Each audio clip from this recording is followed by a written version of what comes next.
గోదావరి నుంచి గోదావరి జిల్లాల గోదావరి పై నుంచి శ్రీకాకుళం దాకా దాని ఇంపాక్ట్, ఇటువైపున చూస్తే కర్నూలు దాకా కూడా ఈ మోంతా తుఫాన్ ఇంపాక్ట్ కనిపించింది. దాదాపుగా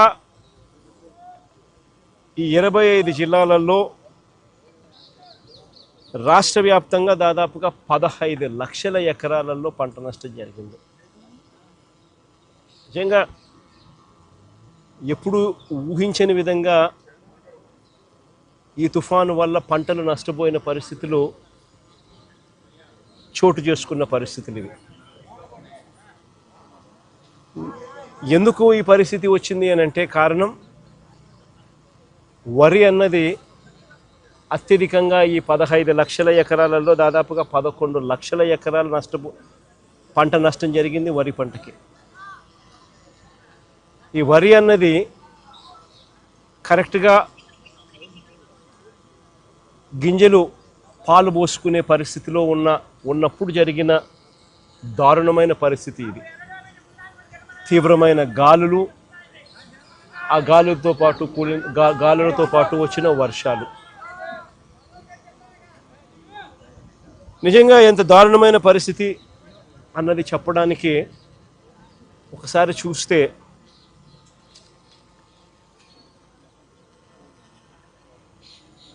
పత్తి, మొక్కజొన్న, అరటి, బొప్పాయి ఇవన్నీ కూడా లెక్కేసుకుంటే దాదాపుగా మరో 4 లక్షల ఎకరాలు అటు ఇటుగా. ఒక వరి దాదాపుగా 11 లక్షల ఎకరాలు. రాష్ట్ర వ్యాప్తంగా దాదాపుగా 15 లక్షల ఎకరాలు రైతులు నష్టపోయిన పరిస్థితుల మధ్య ఈరోజు రైతులు కనిపిస్తూ ఉన్నారు. నిజంగా చంద్రబాబు నాయుడు గారి పాలనలో పరిస్థితి ఎలా ఉంది అని చెప్పి చూస్తే, ఈ 18 నెలలు చంద్రబాబు నాయుడు గారు పరిపాలన చేసిన ఈ 18 నెలల్లో దాదాపుగా 16 సార్లు అది సైక్లోన్స్ కానివ్వచ్చు, డిప్రెషన్ కానివ్వచ్చు, కరువు కానివ్వచ్చు, లేదా అల్పపీడనాలు, లేదా అకాల వర్షాలు, ఇలా ఏ సందర్భం అయితేనేమి దాదాపుగా 16 సార్లు రైతులు ఇబ్బంది పడిన పరిస్థితులు ఈ 18 నెలల కాలంలో చంద్రబాబు నాయుడు హయాంలో జరిగాయి. ఈ 18 నెలలుగా దాదాపుగా 16 సార్లు రైతులు ఇబ్బంది పడ్డ పరిస్థితులు ఎదురైనాయి. నేను అక్కడే అడుగుతా ఉన్నా, ఈ 18 నెలలుగా కనీసం ఏ రైతుకైనా ఒక్కసారైనా ఇన్పుట్ సబ్సిడీ అన్నా ఇచ్చారా అని అడుగుతా. కనీసం ఏ రైతుకన్నా ఒక్కసారైనా కూడా కనీసం ఇన్సూరెన్స్ డబ్బన్నా కనీసం ఏ రైతైనా చూశాడా అని అడుగుతా ఉన్నా. కనీసం ఏ రైతుకైనా కూడా పెట్టుబడికి సహాయంగా 20,000 ఇస్తామన్నారు, అన్నదాత సుఖీభవ అని ఒక పేరు పెట్టారు.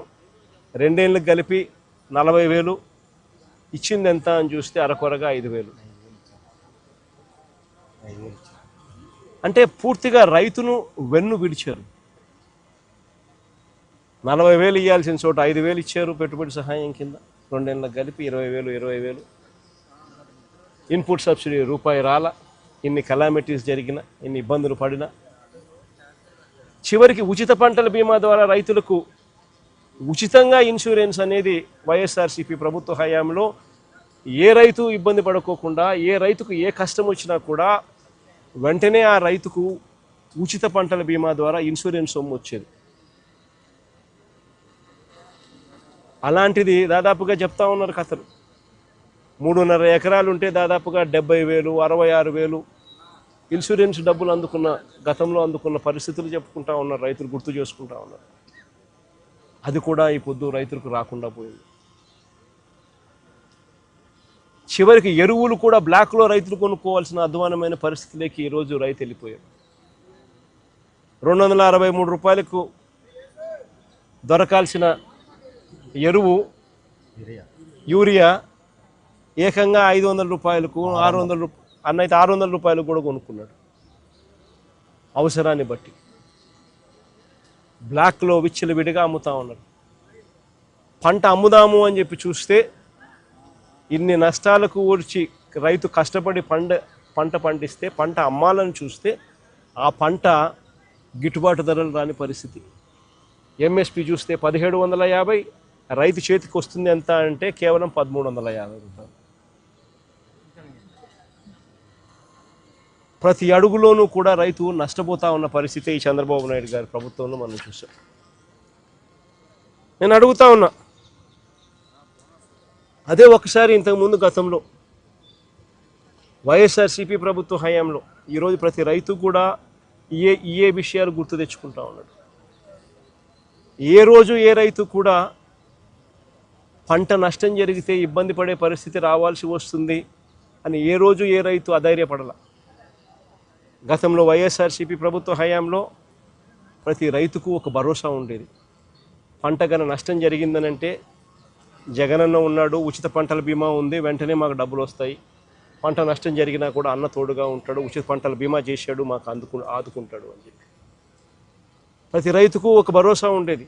అన్న ఉన్నాడు, సీజన్ ముగిసేలోగానే ఇన్పుట్ సబ్సిడీ మా చేతికి డబ్బిస్తాడు, మరుసటి సీజన్ పోయేసరికి మళ్ళీ చేతిలో డబ్బులు ఆడతాయి, మా చేతిలో డబ్బులు వస్తాయి, ఆ డబ్బుతో మళ్ళీ మరుసటి సీజన్కు మళ్ళీ పంటలు వేసుకునే పెట్టుబడికి పెట్టే పరిస్థితి మాకు ఉంటుంది. పెట్టుబడి మొదలయ్యేసరికి రైతుకు భరోసా ఉండేది. రైతు భరోసా కింద అన్న ఉన్నాడు, 13,500 మాట చెప్పాడు. మాట చెప్పిన ప్రకారం ప్రతి సంవత్సరం ఖచ్చితంగా ఇచ్చాడు. పంట వేసే సమయానికే మా చేతికి 7,500 రూపాయలు మా చేతికి వచ్చేది. అక్టోబర్లో మరో 4,000 ఇచ్చేవాళ్ళు, జనవరిలో మరో 2,000 వచ్చేది. ఖచ్చితంగా 13,500 ఆయన చెప్పిన ప్రకారం ఖచ్చితంగా ప్రతి సంవత్సరం ఆయన ఇచ్చేవాడు పెట్టుబడికి సహాయంగా అని చెప్పి ప్రతి రైతుకు ఒక భరోసా ఉంటుంది.